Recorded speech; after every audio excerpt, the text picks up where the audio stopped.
male.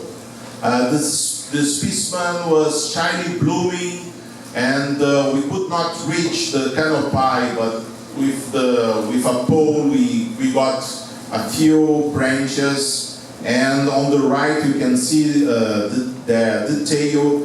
There had been a few flowers, and the bracts, that the green part, bottom of the petals, the white petals, they have hairs. This is the only Campomaniaceae species to do this. So we could confirm at first that we did finally found it. And we have prepared and extricate and sent to Arizona State University Herbarium. And our mentor, Dr. Landrum, was quite happy, and he wrote a long letter to Antonio to celebrate the most recent discovery. Well, for a botanist, this could be the end of history, but not for fruit growers. We were not interested in finding it in flower. We needed to test the fruit, to sample the fruit. So we instructed our local assistant to monitor the flowers and possible fruits.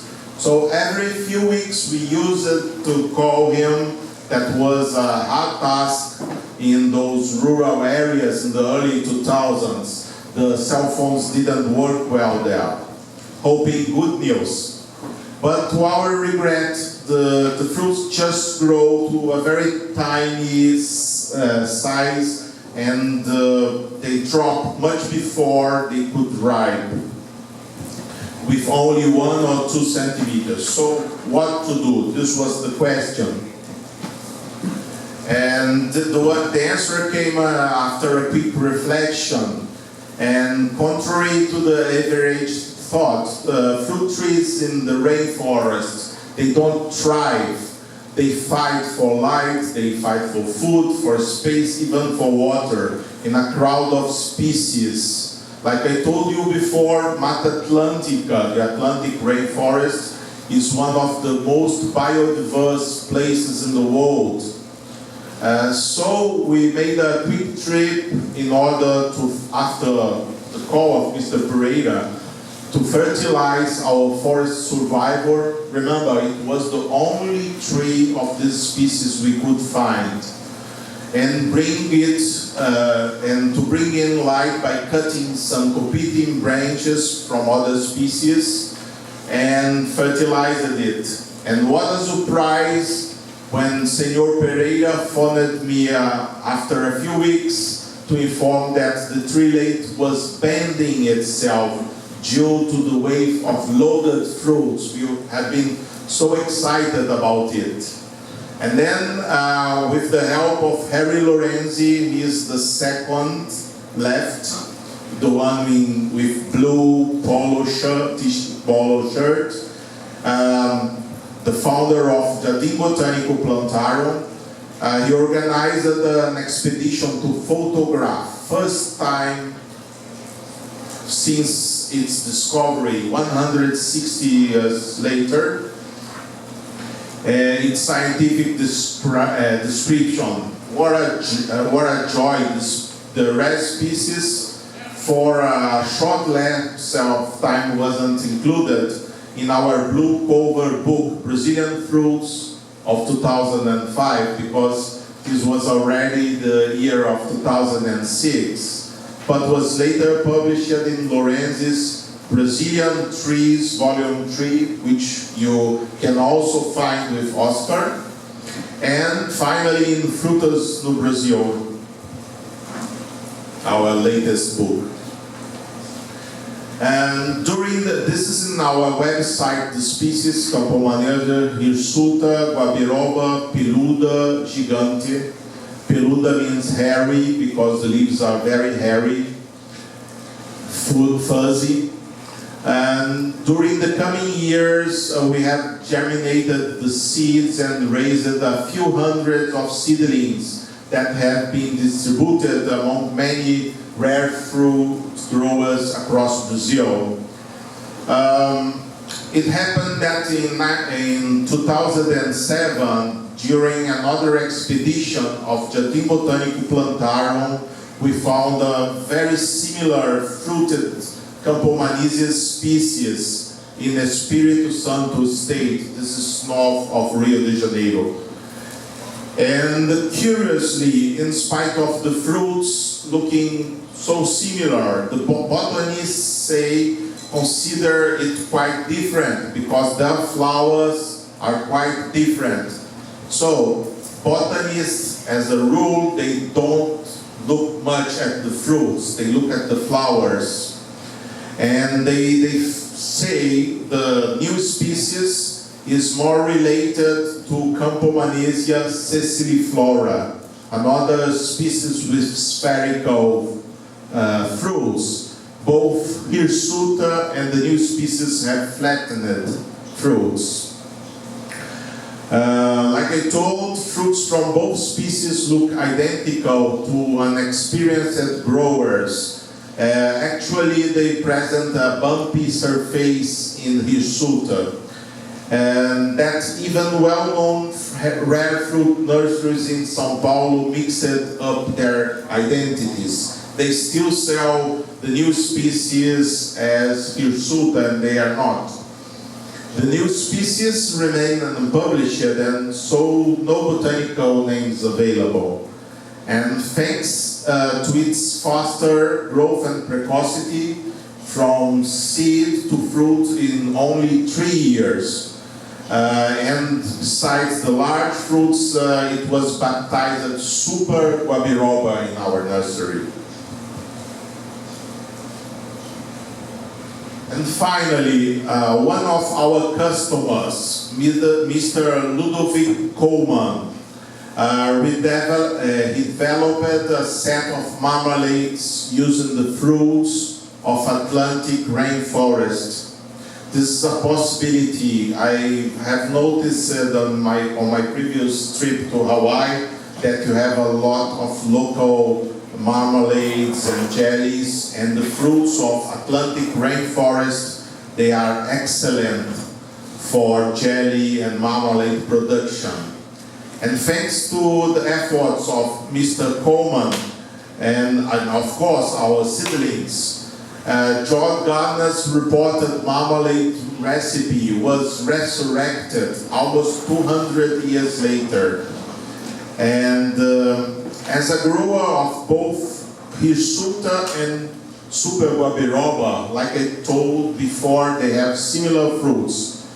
On the photo upper right, you see the true hirsuta with bumpy surface, and down the Super Guabiroba. And Mr. Coleman makes a blend of both, and they call Geleia de Guabiroba lemon guabiroba, because it's an acid fruit if it's out of hand. And of course, we have brought some samples of this delicious marmalade that can, I hope he didn't eat them all, but hopefully, did you? Did you eat the marmalades, or we still have a little bit for tomorrow? George and I saved just a little bit. Okay, okay. So, that's it. And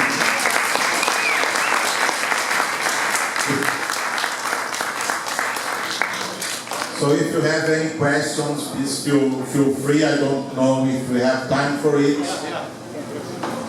They don't care if you stay to midnight. Oh, okay. Any questions? Besides from Steve. Please. What do you mean that the bark peels off in plates? What does that mean? Well, guava, when it peels, remember? It curls. Yeah? In plates means they peel in flat pieces. That's what I mean with plates. Antonio would like to add something about this. a comment about feijoa research. Oh, please come and use the microphone so everyone can listen to you. Marco mentioned about the research on feijoa to develop new varieties of feijoa in Brazil. This is done together with New Zealand agency of fruits or feijoa development. So the best feijoas of the world are in New Zealand, but the diversity are in Brazil. So they bring the best cultivars they have, pollinate white feijoas in Brazil, and we have some great feijoas there. I love feijoas. And I know that now we have some feijoas being grown here in the high altitudes also. That's a high potential fruit in our opinion. So I think you are the next to... Okay. I'm tomorrow, not today. Any questions? Yeah, Steve, please come and speak in the microphone. At the front desk. Portuguese. Okay. Então, no Brasil, você... So in Brazil, you guys have many species of edible Myrtaceae fruit. Right. You guys are currently working with feijoas, but are there any programs to improve or select other Eugenius or other Myrtaceae fruit for commercial cultivation on a larger scale? And if so, which species are you guys looking at specifically for cultivation apart from the Campanaceae gross that you mentioned earlier? That's a good question, but unfortunately in Brazil the things are very bureaucratic and difficult. There are several ideas and projects submitted to the development and improvement of different Myrtaceae, like jaboticabas, like Eugenia celoi, for example, Eugenia candoleana, that's another species, but nothing is being done yet. It's just planned and under the bureaucracy and not done yet. That's the answer. What have been done is the initiative. Yeah. What has been done until now is the initiative of a few persons, a few people, particular researchers or particular farmers of particular fruit growers that are developing, I would say, about 20 different species. Marco mentioned some of them. Eugenia azeda, that is Eugenia that tastes and smells like feijoa. We have some very good fruits of a large potential, mainly Myrtaceae, and Marco will show to us tomorrow some examples. Yes, tomorrow we will have a presentation based on our fruit book, the iBook version, and I will comment on some Myrtaceae as well as other Brazilian fruits in other families, like Sapotaceae, for example, where there are excellent fruits. Okay? Yeah? Yes, please come. Too full on fruit to stand up. With the feijoa, what states is it grown in? And do you have as many improved varieties as New Zealand, or are they? Okay, the improvement of feijoas in Brazil is being done in Santa Catarina state by a government agency there. Mr. Jean-Pierre Htfg is the one responsible for it, and they have released they made a lot, genetic improvement involves a lot of crosses, but they just released until now 3 different varieties. One is Helena, that I showed you, the second is Alcantara, the third I can't remember the name now, but only 3 and more than 20 years of research. And can you verify if it needs 2 individuals to get good health? Yes, they are not self-fertile. They use other cultivars to fertilize it. Yeah. Some are self-fertile. A few ones. Yes, but Helena not. Helena partially. Yeah. Partially. Okay. And you have a self-fertile. Yeah. Ourselves, we have planted some in our farm, and one of them is self-fertile, but it's not spectacular in fruit. It's a small fruited one, but we use it for cross-pollination with the improved varieties. Yes. Have you been able to compare the Brazilian varieties to the New Zealand ones? I would say that the new Brazilian varieties are New Zealand and Brazil varieties. They cross wild selections with the commercial from New Zealand. So I never tasted a wild selection from Brazil. They have big fruits, small seeds. They are the main characteristics. Yes, and the inside is very sweet, except for the rain that's acid. The inside is sweet. And Lena has a great flavor. Yeah. Is the Peugeot widely distributed fruit? I mean, like if you go to a supermarket, can you get it? I don't remember seeing it when I was in Brazil. So like, where is it sold?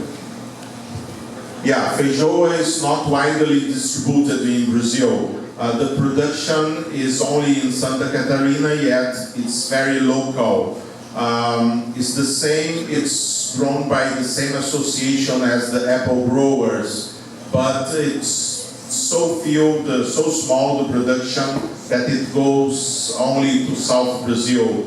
You can find it in the best supermarkets in Porto Alegre and in Santa Catarina, but never reaches Rio de Janeiro or São Paulo, the big centers. In Porto Alegre, they are imported from Colombia.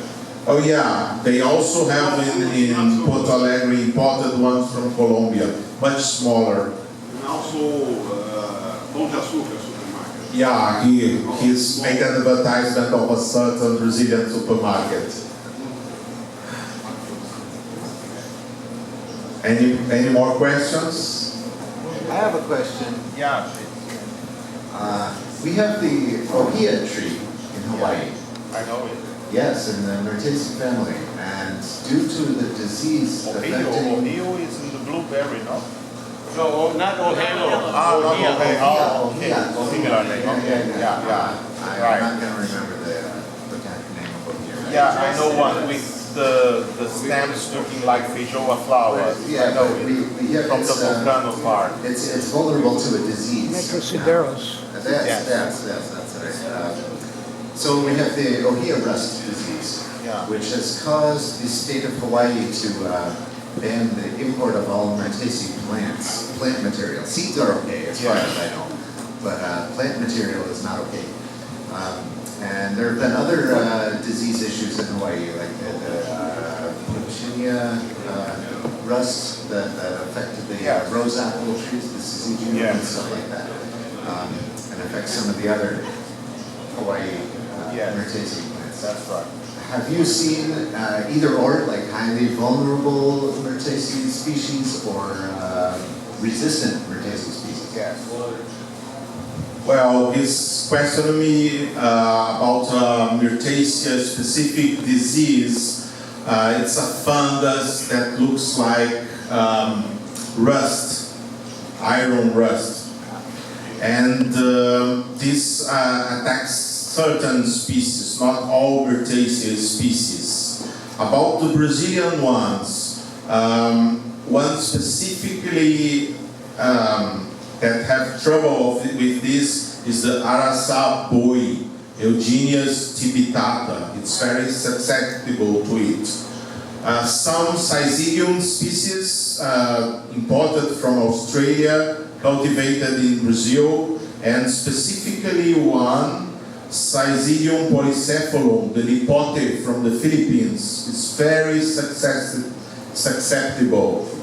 A couple of days ago, I visited Ken Love's farm here in Hawaii, and he's growing this lipote that here in Hawaii is called goak by Frankie's nursery.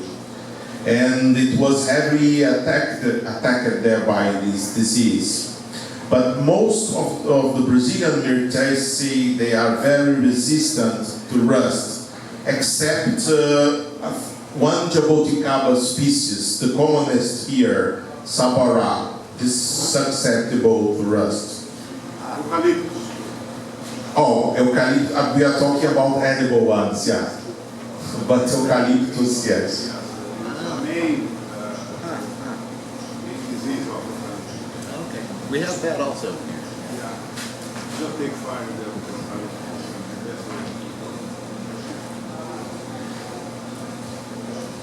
Okay. Would you like to come and speak in the microphone? I'll try to yell. Okay. At your farm, do you try to keep the different Myrtaceae species separated from each other to keep them from potentially crossing? Yes, I do. Well, Myrtaceae is a 40 species group. It's not so homogeneous as one could think. Some species are closely related, but most not. So they don't cross. And another barrier for crossing, natural crossing, is that they flower and fruit in different months of the year. So this is a natural barrier. This also happens in jaboticaba species. Some of them flower at the same time, and then hybridization is always a possibility, but others flower in different seasons. Yes? Can you just save the pollen from one flowering and do it to one that... That's a good question. We didn't try yet. Still to be answered. Yeah? I'm curious about graft compatibility onto the more common Cavaluta yellow jaboticaba with some of the other Myrtaceae like Strigites and Glomerata. Well, sorry, I didn't listen very well. You first questioned about grafting, right? Compatibility onto yellow jaboticaba, Cavaluta, Oh, yes. for Strigites and Glomerata and Yes, it's compatible. Particularly here in United States, in Florida, a friend of us, Adam is from Flying Fox Nursery. Adam Shafran is his name. He's doing it. He's grafting Strigites and Guaquiea on Glazioviana. That's the regular yellow jaboticaba. Yes, they are compatible. Within these, which ones really like the sandy soil? Because when I see the pictures, it looks like Strigites is almost growing on the beach. Yes, both Strigites and Guaquiea, they are both from very sandy soil. But I'm afraid to say to you, sir, that they perform very well in clay soil. I don't know about cinder soil. Perhaps Oscar can tell it better than me. But in clay soil, they perform very well. They are not sensitive at all. Would you like? Did you try, Oscar? I don't know. He didn't try it. Strigites in cinder, not tried yet. Okay. Anyone with a new question? Yes. Just to add another comment, Glomerata, that is from the same group, is not from the sandy soils or the coast, the shore. It's from the top of the hills. Yes, that's true. Can you repeat the question? Yeah, Antonio questioned me about Myrtaceae glomerata. This is the correct name for the scarlet one. It's closely related to the yellow jaboticaba, that's now named Glazioviana, to Strigites and to Guaquiea. But it grows in clay soil in elevations, 1,000 meters high in the mountains. In clay soil, not sandy soil. And the regular yellow jaboticaba is from forests in Brazil. Okay, we are taking Japanese classes now. This is what sums Yeah. my experience with the conference. Okay. So if I seem dizzy and disconnected, isogashi desu yo. Yeah. Right? Shiteru? Arigatou gozaimasu. Sayonara. Yes.